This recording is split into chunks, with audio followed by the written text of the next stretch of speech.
The golden afternoon sun bathed the streets in a warm glow as people hurried past shops, caught up in their daily lives. Among the bustling crowd, a little girl, no older than 12, hesitated outside a small jewelry shop. The store's glass window reflected her anxious face as she gazed at the elegant display of sparkling rings, necklaces, and bracelets. Her heart pounded with excitement and uncertainty. She had spent weeks collecting whatever small change she could, doing chores, skipping snacks at school, even finding lost coins on the sidewalk, all for this one moment. Inside the shop, the atmosphere was calm and inviting, the scent of polished wood and velvet filling the air. An elderly jeweler dressed in a crisp vest adjusted a necklace on a display stand before glancing up. He noticed the girl standing hesitantly at the entrance and gave her a warm smile. "Come in, dear," he encouraged. The girl took a deep breath and stepped inside. Her fingers trembled slightly as she approached the glass counter, her eyes locking onto a delicate silver necklace with a heart-shaped pendant. It wasn't the most expensive piece in the store, but to her, it was perfect. She pointed at it with awe. "That one," she whispered. The shopkeeper carefully lifted the necklace and laid it on a velvet cloth for her to admire. "A beautiful choice," he said kindly. "Is it for someone special?" The girl nodded. "For my mom. It's her birthday today." The jeweler's expression softened. "She must be very lucky to have a daughter like you." A proud but nervous smile spread across her face as she reached into her small, worn-out purse.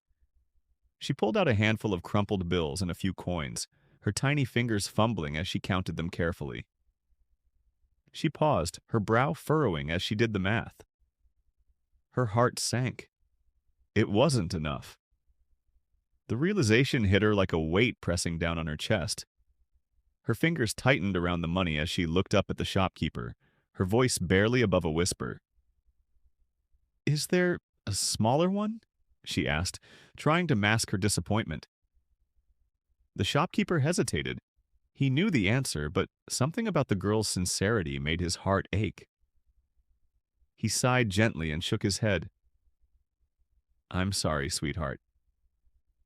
Outside the store, standing just beyond the doorway, Keanu Reeves had been watching the scene unfold. He had been on a quiet stroll through the city when he had stopped by the shop to look at a few gifts himself. But now he was still. His long hair was slightly messy from the wind, his black jacket slightly worn, but his presence was undeniable. His deep-set eyes, usually filled with quiet contemplation, now held something else, an emotion that flickered like a memory.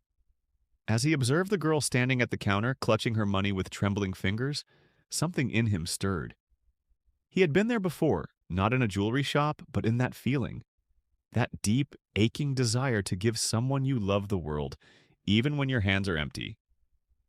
The girl swallowed hard and forced a smile. "It's okay," she said bravely. "Maybe next year." She carefully placed the necklace back onto the velvet cloth and turned toward the exit, trying to hide the disappointment in her eyes. That was when Keanu stepped forward. "Excuse me," he said gently. The girl turned, startled. Her eyes widened slightly as she looked up at the tall man standing in front of her. He looked familiar, but she couldn't quite place him. Keanu glanced at the necklace on the counter, then at the girl. His voice was warm, calm. "You really liked that necklace, didn't you?" The girl hesitated before nodding shyly. "It's for my mom. She always says love is the most valuable thing in the world." Keanu smiled slightly as if her words resonated with him, in a way she couldn't understand. He turned to the shopkeeper. "How much is it?" The shopkeeper hesitated. "Mr. Reeves, you don't have to—" Keanu lifted a hand, shaking his head. "How much?" he repeated, his voice gentle but firm. The shopkeeper sighed, then named the price. Without a second thought, Keanu reached into his pocket, pulled out a few crisp bills, and placed them on the counter. He slid the necklace toward the girl, who stared at it in disbelief. Her hands trembled as she looked from the jewelry to Keanu. I can't take this," she stammered. "It's too much." Keanu knelt down so he was at eye level with her. His voice was soft but filled with meaning. "Tell me something," he said. "Does your mom love you?" The girl blinked, confused by the question. "Of course," she said quickly. "And you love her?" She nodded. "More than anything." Keanu smiled. "Then you've already given her the most valuable thing in the world." He placed the necklace in her small hands and gently closed her fingers around it. "This is just a little something to remind her of that." Tears welled up in the girl's eyes. She opened her mouth to say something, but no words came out. Instead, she threw her arms around Keanu in a tight hug. "Thank you," she whispered against his jacket. Keanu chuckled softly and patted her back. "No need to thank me," he said. "Just make sure to tell your mom you love her." The girl pulled back and nodded, smiling through her tears. She clutched the necklace tightly and ran out of the shop, her heart soaring. The shopkeeper watched her disappear into the crowd, then turned to Keanu with a knowing smile. "You've got a good heart, Mr. Reeves." Keanu exhaled, his gaze lingering on the doorway where the girl had just left.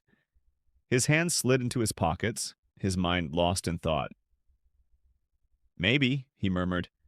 "I just know what it's like to want to give someone the world."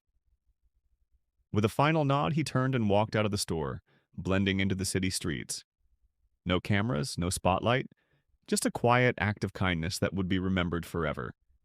And somewhere, in a small apartment, a mother would soon receive a gift wrapped in more than silver and stone. It would be wrapped in love. Don't forget to hit that subscribe button to join our amazing community. Also, let us know where you're watching from in the comments below. We'd love to hear from you.